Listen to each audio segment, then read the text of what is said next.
PS storyteller कथांचे अनोखे विश्व. सुरुवात करूया कथेला. पितुरप्रीत वाईल्ड लव भाग 21. लेखिका प्राची सुळे. मी म्हटलं ना, आता त्यांना शिक्षा देण्याची वेळ आली.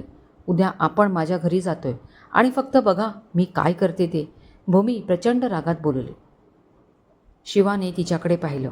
उद्या ती काय करणार हे तिच्या चेहऱ्यावर बिलकुल दिसत नव्हतं. आता वाट बघणं त्याच्या हातात होते. कथा पुढे सुरू. शिवा व भूमी त्यांच्या रूममध्ये होते. भूमी गॅलरीत उभी होती. तिची तंद्री कुठेतरी लागली होती. शिवाने 2 वेळा हाक मारली तेव्हा ती भानावर आली. ठीक आहेस ना, त्याने विचारले. हो, मला काय झाले, खूप मस्त आहे, ती म्हणाली. भूमी इथे बस.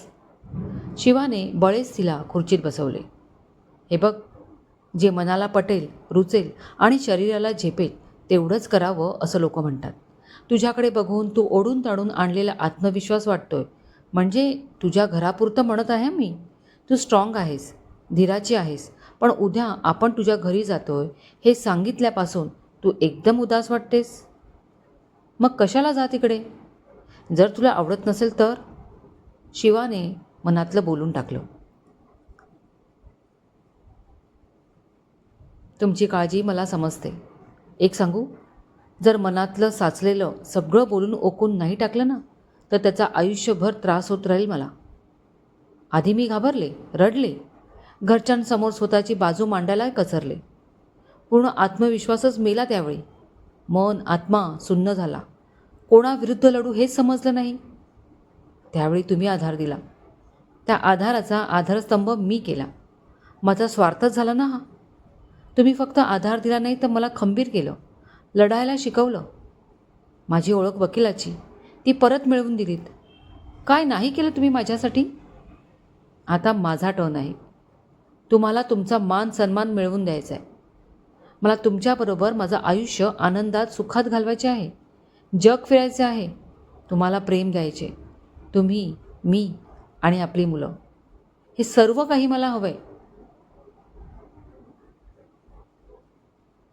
एकेकाळी मी मनापासून प्रेम केलं संग्रामवर, पण त्याची प्रीत फितूर झाली. फितुरी केली त्याने माझ्याशी. त्याने माझं प्रेम बघितलं. आता त्याच प्रेमाचा वाईल्ड भाग बघेल तो. बोलताना भूमीच्या डोळ्यात अंगार फुलला होता. मला माझ्या वडिलांनाही जाब विचारायचा आहे. स्वतःच्या मुलीवर विश्वास नाही आणि कोणा बाहेरच्या व्यक्तीवर विश्वास ठेवून तिलाच घराबाहेर काढता. हा कुठला न्याय. मी वकील आहे आणि कायद्याची भाषा मला चांगली समजते. उद्या सगळे एक दुःखी तुटलेली भूमी बघणार नाहीत, तर कणखर व सर्वांना जाब विचारणारी भूमी बघतील. शिवाने पटकन तिच्या खांद्यावर हात ठेवला. शांत हो. त्याने तिला पाणी दिले. भूमीने पाणी प्याले. ठीक आहे, तू जे काही करशील त्यात मी तुझ्यासोबत आहे. तिचा हात हातात घेत तो म्हणाला. चल झोप आता. दोघे रूममध्ये आले. शिवाने लाईट बंद केली.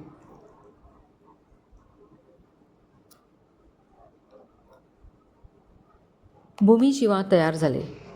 चंदाने चहा नाश्ता दिला. वहिनी, स्वतःला त्रास करून घेऊ नकोस हां, ती म्हणाली. मी येऊ का. नको गं काळजी करूस. मी एकदम छान आहे आणि तू बघच, मस्त गुड न्यूज घेऊन येते. संध्याकाळी तू, मी आणि हे तिघे मोठ्या हॉटेलमध्ये पार्टी करायला जाऊ. भूमी तिचे गाल ओढत बोलली.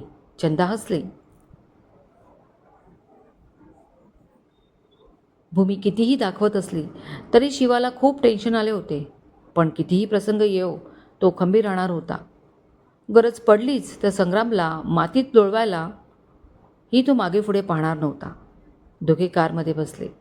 शिवाने कार स्टार्ट केली. एक वार भूमीकडे पाहिलं. तिनेही त्याच्याकडे पाहिलं व डोळ्यांनीच त्याला धीर दिला.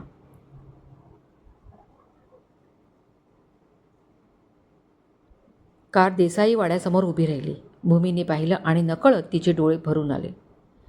ज्या वाड्यात ती जन्मली, शिकली, वाढली, मानाने या वाड्यातून तिला जायचे होते. पण झाले भलतेच. जसं पाणी डोळ्यात आले तसंच निर्धाराने तिने ती पुसूनही टाकली. तिची छोटी पर्स घेऊन तिने शिवाला चला जाऊया असे म्हटले व ती खाली उतरली. शिवाही बाहेर आला. शिवाबरोबर तिने देसाईवाड्यात पाऊल ठेवले. तिची भिरभिरती नजर एका ठिकाणी थांबली आणि सेकंदात धावत ती तिथे गेली. चौकात आतल्या बाजूला तिची प्रेमळ आजी यशोदाबाई तिच्या खुर्चीत बसली होती. धावत जाऊन ती आजीला बिलगली. मग मात्र तिला रडणं थांबवता आले नाही. आजीच्या क्रूश हातांनी तिला घट्ट धरले. पटापट तिचे पापे घेतले.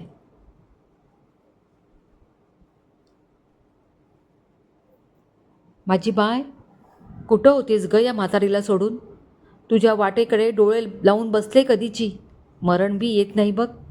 आजी तिला मायेने कुरवाळत बोलत होती. तिचे डोळे भरले. आजी, मी आता आले ना, सगळं ठीक होईल. खरंच माझे बाय? पर तू आता जायचं नाही. तुझा बाप तुला काय करतो तेच बघते म्या. तवा ही म्हातारी काय बोलली नाही, पर आता तसं व्हायचं नाही. सबूत आहे तुला माझा. भूमीच्या चेहऱ्यावरून हात फिरवत आजी म्हणाले. भूमी, माझी लेक? मोठ्याने आवाज आला आणि तिने त्या दिशेला पाहिले. निर्मला रडतच हात पसरून तिच्या दिशेने धावत येत होती. भूमी पुढे झाली व पटकन तिच्या आईला तिने मिठीत घेतले. निर्मलाच्या अश्रूंनी तिचा साडीचा बदर भिजला. दोघीही खूप रडल्या. भूमी, खूप सोसलंस तू. तुझ्याच घरात तू अपमानित झाली. माझ्या लेकीवर चिखलफेक झाली आणि मी करंटी आई ते सारं उघड्या डोळ्यांनी फक्त बघत राहिले. आता नाही तसं होणार. तू या घरची लेक आहेस आणि राहणार. निर्मला तिचे हात घट्ट धरत म्हणाली. हो आई, मला कोणी काही बोलत नाही की मी कोणाला घाबरणार नाही. तू आणि आजी जराही काळजी करू नका. भूमी हसत म्हणाली. कोल्हापुरी चपलेचा चालताना होणारा दमदार आवाज साऱ्यांनी ऐकला आणि सर्वांचं लक्ष तिकडे गेले. आतल्या दिवाणखान्यातून भास्करराव देसाई येत होते. चेहरा करारी व नजरेत राग. ते बाहेर आले व प्रथम लक्ष भूमीकडे गेले. भूमीही त्यांच्याकडेच बघत होती. त्याच वेळी एवढ्या वेळ दुर्लक्षित राहिलेला शिवा त्यांच्या नजरेस पडला. डोळ्यातल्या रागाची जागा आता क्रोधाने घेतली. हे सारं होत असतानाच बाहेर गाडीचा हॉर्न वाजला. संग्राम व पवित्रा आले होते. भूमीच्या नजरेत ज्वाळा उसळू लागल्या. पवित्रा व संग्राम घाईने आत आले. शिवा व भूमीला पाहून तिथेच जागेवर खेळले. पवित्रा तर डोळे फाडून भूमीकडे पाहत होती. तिच्या नजरेत आश्चर्य, नवल आणि भीतीही दाटली. भूमी अशी अचानक आपल्यासमोर येईल याची तिने स्वप्नातही कल्पना केली नव्हती. तीच अवस्था संग्रामची होती. भूमीला समोर पाहून तर तो चक्रावलाच. त्याहून जास्त तिच्या रोखलेली नजरेची त्याला भीती वाटली. शिवा कसा काय इथे? त्याला तर पोलीस स्टेशनला हवे होतं. दोघांना काही कळत नव्हते. पवित्रा सरळ निर्मलाकडे गेली. आई, काय ग? असेल तशी निघून ये म्हणून फोन केलास. किती वेळा विचारलं काय काम आहे, पण तू सांगितलेच नाही. का बोलावून घेतलंस इतक्या अर्जंट आम्हाला? हे हे दाखवायला? पवित्रा खूप रागाने निर्मलावर ओरडली. ए भवाने, एकदम गपगुमान उभं राहायचं. जादा वटपट केलीस तर उठून पायताना हानीन. यशोदा आजी बसल्या जागेवरूनच तिच्यावर ओरडली. हा पवित्राला जबर धक्का होता. आजी तिचा असा अपमान करेल, तेही संग्रामसमोर. हे जरा अतिच झालं. रागाने लाल होत तिने भास्कररावांकडे पाहिलं. तिला माहीत होते आई आजीचा भूमी जीव आहे, पण बाबा नक्कीच तिला साथ देतील. तसंही त्यांच्यासमोर ह्या दोघींचं काही चालत नाही. पवित्रा तणतणत त्यांच्याजवळ गेली. बाबा, हे सगळं काय चालू आहे? तुम्ही काही बोलत का नाही? आई तर आई, आता ही आजीही ऐकत नाही आहे. मुळात आम्हाला असं इथे बोलावलंच का आहे? असा अपमान करायला? आणि ही इथे कशी? मागे उभं कोण आहे पाहिलंत ना? तिचं अपहरण करणारा तो गुंड. आता अशा गुंडांना आणून ही घाबरवणार का आपल्याला? पवित्रा फक्त विष ओकण्याचं काम करत होती, पण तिला जराही माहीत नव्हतं तिच्यासोबत पुढे काय होणार आहे. पवित्रा! तिच्या कानावर रागाने ओतप्रोत भरलेला भूमीचा आवाज पडला आणि त्या पाठोपाठ एक जोरदार तिच्या कानशिलात बसली. तो फटका इतका जोरात होता की ती मागे धडपडली. डोकं गरगरलं. ते पाहून संग्राम तर तिथेच गोठला. हे काय चालू आहे आणि कशासाठी हे त्याला समजणं कठीण होते.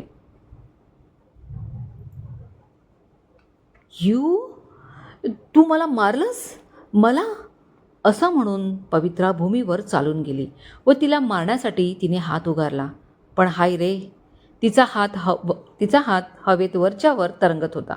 भूमीने तो इतका घट्ट पकडला होता की तिला तो इंचभरही हलवता येत नव्हता. हात जाम झाला. पहिले आणि शेवटचे सांगते, पुन्हा जर अशी चूक केलीस तर आली आहे स्वतःच्या पायांनी आणि जाशील ह्याच्या खांद्यावर. समजलं? भूमीने अतिशय करारी आवाजात म्हटले व तिचा हात जोरात झिडकारला. त्याने सुद्धा ती मागे धडपडलीच. आता मात्र हे सगळं असह्य होऊन पवित्राला रडू कोसळले व ती भास्कररावांकडे धावली. ते पाहून संग्रामही तिथे पळाला. बाबा, काय सुरू आहे हे सगळं? ती अक्षरशः रडतच म्हणाली. आता भास्करराव क्रोधित झाले. झाला तेवढा तमाशा पुरे झाला. मुळात भूमी इथे आलीच कशी आणि असं वागवून ती काय सिद्ध करू पाहते? ते रागाने लाल झाले व संतापून ओरडले. भास्कर, काय तमाशा चालवलाय हा? मी बोलत नाही म्हणून तू वाटेल तसं बोलणार आणि वागणार का? मुळात तू इथे कोणाही ऐरागिऱ्याला घेऊन येतेसच कशी? विसरू नकोस तू कुठे उभी आहेस. संग्रामराव विजेसारखे कडाडले. ए भास्कर, तिला मी बोलावलं हाय. मी, तुझ्या आईनं. आता बोल. यशोदा आजी मध्येच ओरडली. एक वेळ पुढे होऊन बाबांनी थोबाडीत मारलं असतं तरी तिने ते हसत स्वीकारलं असतं. पण इथे तर त्यांनी तिचं नावही घेणं टाळलं. वर शिवाला, तिच्या नवऱ्याला ऐरागेरा म्हटलं. शिवाचा अपमान तिला सहन होणं शक्यच नव्हतं. भूमीच्या शिरा तट्ट फुगल्या. डोळ्यात राग उतरला व त्याच नजरेनं तिने भास्कररावांकडे पाहिलं. एक एक पाऊल दमदार टाकत ती त्यांच्या रोखाने निघाली. तिला येताना पाहून पवित्रा घाबरली व त्यांच्या पाठी लपली. भूमीने दोन्ही हात किंचित वर केले व अलगद टाळी वाजवली. वाह, हातात स्वतःच्या रक्ताच्या मुलीचं नावही घ्यायला लाज वाटते का? भूमी असं म्हणाली, पण निर्मलाने डोळ्याला पदर लावला. आजीही विचलित झाली. भूमी रोखठोक त्यांच्याकडे बघत बोलली. हा जो उभा आहे तो कोणी ऐरागेरा नाही आहे. माझे मिस्टर, माझं सौभाग्य आहे. शिवा जगताप. कळलं बाबा? भूमी थंड नजरेने बघत बोलली. माझा नातजावई आलाय होय. ये ये बाळा, हित ये. यशोदा आजी दोन्ही हात पुढे करत मायेने बोलली. शिवाने ते ऐकलं आणि पाहिलं. क्षणात तो पुढे झाला व आजीकडे चालू लागला. निर्मलाही त्याच्याकडे डोळे भरून पाहत होती. शिवा आजीजवळ खाली जमिनीवर बसला. आजीने त्याच्याकडे पाहिलं. त्याच्या चेहऱ्यावरून केसातून हात फिरवला. मला ठाव होतं, माझी भूमी कोणा डरपोकशी लगीन नाही करणार, एका मर्दाशी करेल. गुणाचा हाय माझा नातजावई. आजी शिवावरून हात फिरवत म्हणाली. निर्मलाही तिथे जाऊन उभी राहिली. ह्या म्हातारीने आपल्याला डरपोक म्हटलं? हे ऐकून संग्रामचा तिळपापड झाला. त्याला बोलायचे होते, पण भूमीचा आवेश बघता त्याची हिंमत झाली नाही. शिवा मात्र भूमीचं हे चंडीचं रूप पाहून खुश होता. तो निवांत आजीजवळ बसला. तशी गरज पडली तर तो मागे पुढे पाहणार नव्हता. तर भास्करराव देसाई, तुमच्या प्रश्नाचे मी उत्तर देते.